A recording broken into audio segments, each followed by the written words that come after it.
J'ai donc nécessairement mal prononcé ton nom. Aide-nous à savoir ce que j'aurais dû dire. C'est Victoire Défier Télé Padé. Padé? Oui, c'est Bon, ça. j'étais pas trop mal, j'étais pas trop loin. Étudiante initialement en biochimie à l'Université d'Ottawa. Oui, Aujourd'hui en médecine à McGill. oui. À quel point, comment dire, ta biographie personnelle dit quelque chose de tes ambitions comme médecin, comme citoyen? Oui, alors je suis née au Togo, un petit pays en Afrique de l'Ouest, et ma famille et moi sommes arrivés au Québec en tant que réfugiés en 1999. Alors, à cause de mon environnement et de l'histoire de ma famille, je vois vraiment la médecine dans un contexte social. C'est pour ça que Mhm. beaucoup de mes activités et mes implications sont en matière d'équité en santé.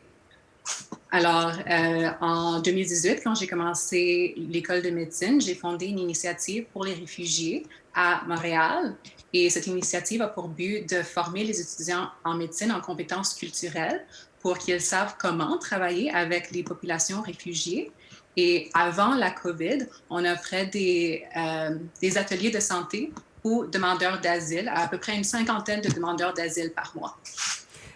C'est une des choses qui est revenue quelquefois en fin d'après-midi, début de soirée. Je ne sais pas si tu étais avec nous pendant tout l'événement, mais cette idée que la vie, c'est pas un sens unique et on ne fait pas que donner, on va retirer des expériences. Quand on tend la main, on apprend quelque chose. Et cette idée de la sensibilité culturelle, je pense que c'est particulièrement important en médecine, compte tenu de ce qu'on a vécu depuis 2 semaines. Ça t'anime beaucoup.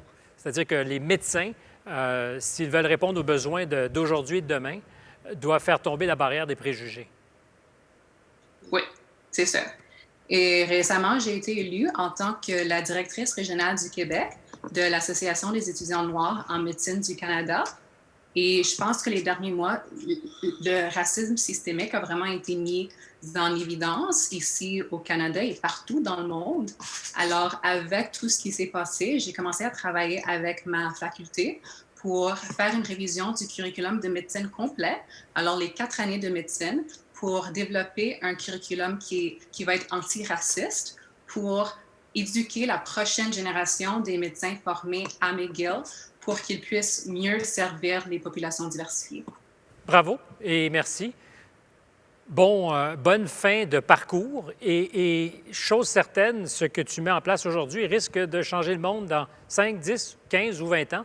Et c'est comme planter un arbre. C'est plus tard qu'on s'en rend compte, mais c'est quelque chose qu'on sait apprécier longtemps. Merci, Victoire.